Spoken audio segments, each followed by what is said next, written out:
Alrighty, let's go. Welcome back into the Skooshi Sports Podcast, guys, giving you your NHL weekly recap. I give you just a little bit of a breakdown of the last week that's happening in the ice hockey world. I have not done one of these for a good amount of time now. The league has been back for a couple weeks now since the Olympics happened. I think the last time I literally broke down what's happened in the NHL was before the Olympics, was like good month ago. So we've been back on the ice for a couple weeks now. A lot has happened. A lot of teams are going up and there's teams that are going down. So this will be like a good sort of 10-12 minute sort of podcast, just sort of going through the team's standings, what's sort of happening in the NHL world at the moment. So let's get straight into it. We've still got some mid-season trades happening. The one key one that I didn't even realize was happening in amongst of all the sporting was Nazem Kadri. Now, Nazem Kadri is a Stanley Cup champion with the Avalanche from a few years ago. Got traded to the Calgary Flames a couple years ago. Played a couple seasons with them, and now the Avs. Now that they've been hot all season, but they're making that one big move just to solidify their team. Because honestly, before the Olympic break, mate, they were playing dog shit. They lost like 4 or 5 in a row. They were hot as, and then they were just playing crap, man. So they've made a big move to get Nazem Kadri back into the team. He's played a couple games for the Avs now.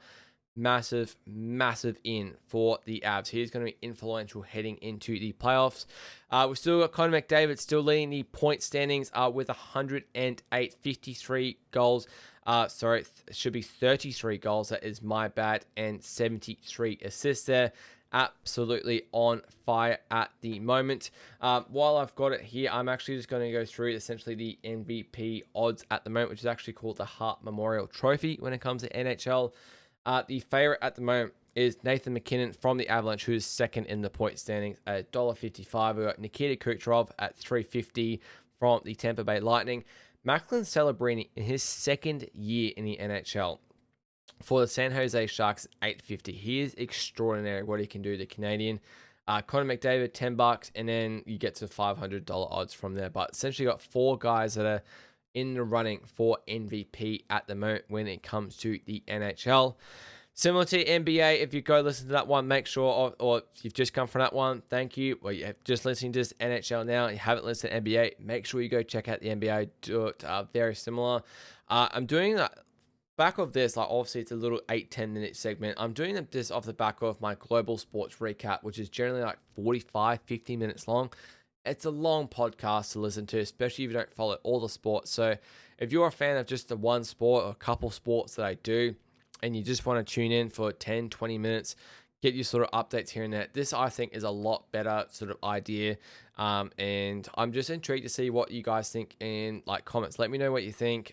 Just, listening to 10 minutes of your favorite sport. Maybe you listen to all 5 of them that I've done. So I've done cricket, darts, golf, NBA, and NHL now, all recorded in the same night. I am dead, knackered, tired. NHL is my last one that I'm doing.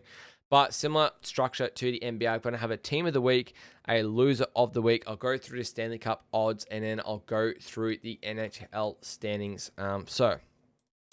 Mate, team of the week. There's only one I could pick. This is the absolute story of the NHL at the moment. It's extraordinary what this team is doing. The Buffalo Sabres, one of the teams that's always considered just an absolute travesty when it comes to the NHL. Gives you New York Jet vibes, gives you Gold Coast Titans vibes, gives you Washington Wizards vibes. Just a team that you just don't really see much succeeding when it comes to this team. The Sabres are this team. They sacked the GM, I think 30 games into the season, maybe like close to halfway through the season. Mate, the run that they have gone on since that's happening is one to tell the freaking grandkids about. Just storyline central. They have 4 in a row, 4-0 in their last week.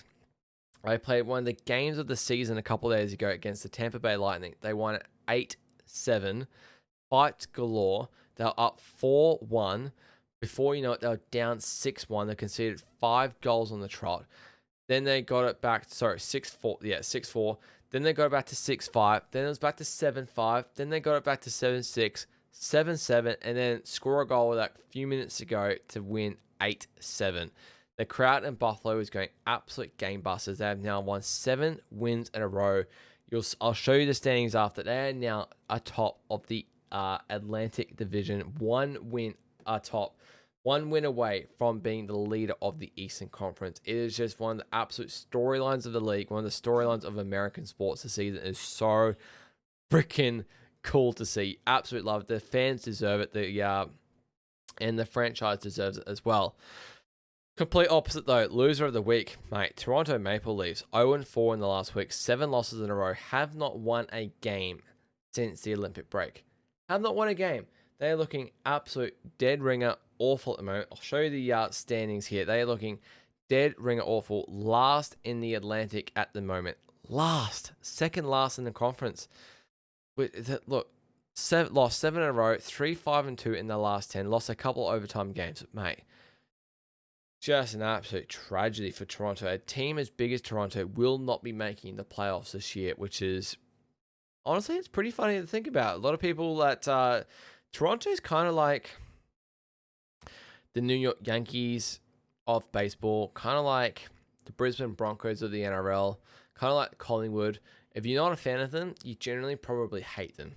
Not a lot of love for Toronto unless you're a fan of them. A lot of people just want to beat them, and it's pretty hilarious to see them struggling like this in this season here. But let's go across to the Stanley Cup odds before we get into the standings. Avalanche been favorites all freaking season, $3.40. That was actually a little bit lower, but they've just kind of slipping a little bit. Tampa Bay Lightning $5 at the moment. Hurricanes from Carolina $6.50. Vegas Golden Knights $9, Edmonton Oilers $11.50, Dallas Stars $16.50, Minnesota Wild $18, and the Sabres are $19.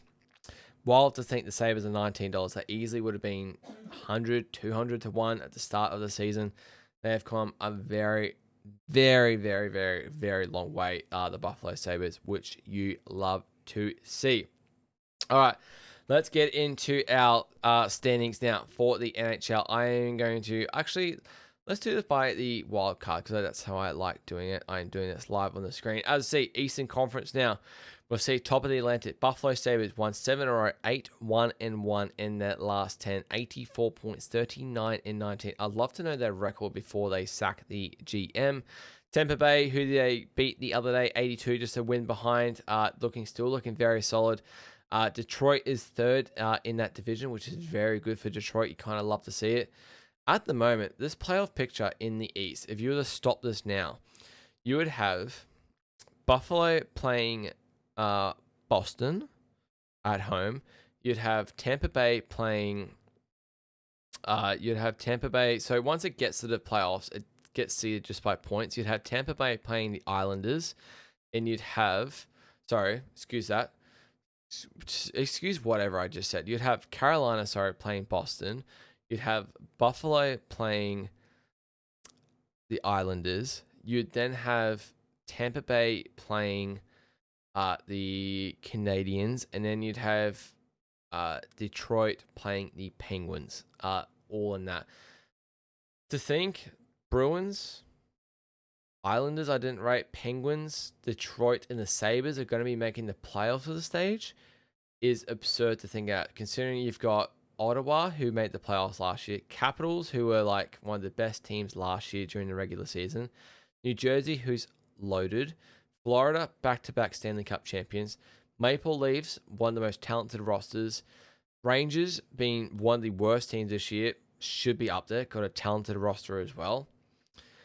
It's actually quite exciting. It's a lot different. You kind of actually do love to see it in a way, and very excited to see how that holds up. Love to see the Sabres continue on. I'd love to see them win a playoff series. It'd be so cool for the town and just for the franchise overall. Let's recap the Western Conference at the moment. Actually, I'm just going to go back to that screen there. Let me just check because I'm very intrigued to see if there is. Yeah, here we go. Make the playoff odds for Florida Panthers at the moment. Wow, they are $12 to make the playoffs. They're not back-to-back Stanley Cup champions. They're not going to make the playoffs. What? The Sabres aren't here because I guess I assume they're just going to make it. Oh my God. That is just wild, wild, wild, wild, wild, wild. I'm actually so shocked about that. So shocked. Um, Going back to the standings, let's have a look at the Western Conference. Avalanche have been the top all season, and they still are 8-2-0 in their last 10. Come back from the Olympic break, pretty solid, 1-5 in a row now. Dallas sitting second. These top three essentially in the Central are dominating the West. Dallas in second on 88, the Wild 85, and then top of the Pacific, Anaheim Ducks, a very smoky, lot of fan favorite. People love the Ducks at the start of the year, sitting atop of the Pacific, 73 points, Vegas 72, Oilers on 70. Your wildcard spots, Utah obviously sitting in the Central, 73, the Kraken on 67. So the difference between the West and the East is so majorly different when you've got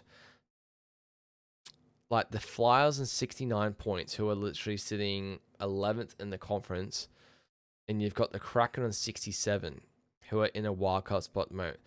Florida is not going to make the playoffs, and they're 2 points behind the Kraken, who are in a wildcard spot. Absurd.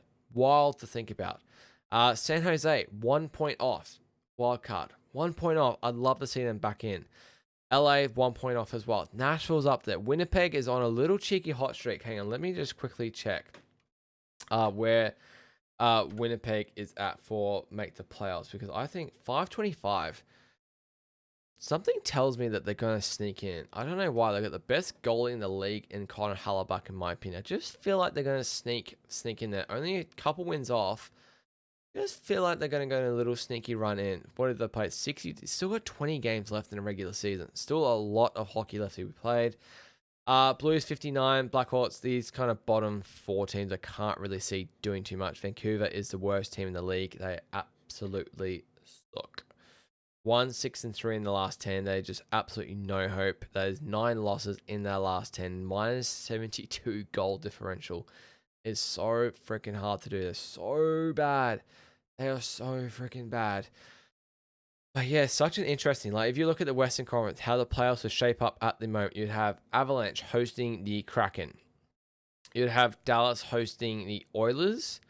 You would have the Wild hosting the Vegas Golden Knights, which is a good matchup there. And then you'd probably have Anaheim hosting the Utah Mammoth. Anaheim hosting a playoff series sounds so freaking good off the tongue. Like, if I was to go into standings, doing this on the fly, guys, into conference there. All right, so now this is all done by points. So Carolina would be hosting Boston, Buffalo hosting Islanders, Tampa Bay hosting Pittsburgh, Detroit hosting Canadians. Such a good series there. West, you'd have Avalanche hosting the Kraken, Dallas hosting the Oilers. Wow, that is a very good series in the first round. Wild hosting Vegas, very good series, and Ducks hosting the Mammoth in the first round as well. That is some cracking series in the West. Man, the West, wow, that is some cracking series. Like, I would expect Avalanche to get past Seattle, but Dallas and the Oilers, the fact that the Oilers are still, like, as you see, one of the best rated teams in, like, the league, 1150. They have better odds than the Stars at the moment, and the Stars are most likely going to be hosting the Oilers in the first round. Isn't that wild? That is just so freaking wild to show anything can happen when it comes to the playoffs. That regular season, while it does matter, it just doesn't really in the end. Like, Florida's not going to be there. Most likely, we're going to have a new Stanley Cup champion this year, guys. But that'll do it for me, guys. Your NHL weekly recap. Let me know if you follow the NHL. Who's your team? Who do you think is a smoky when it comes to the Stanley Cup? Do you think the Avalanche are going to run away with it? Do you think it's going to be Avalanche and the Lightning in the Stanley Cup final, a repeat of a few years ago? Let me know what you think in the comments, guys. That'll do it for me for your NHL weekly recap. Thank you so much for watching and listening.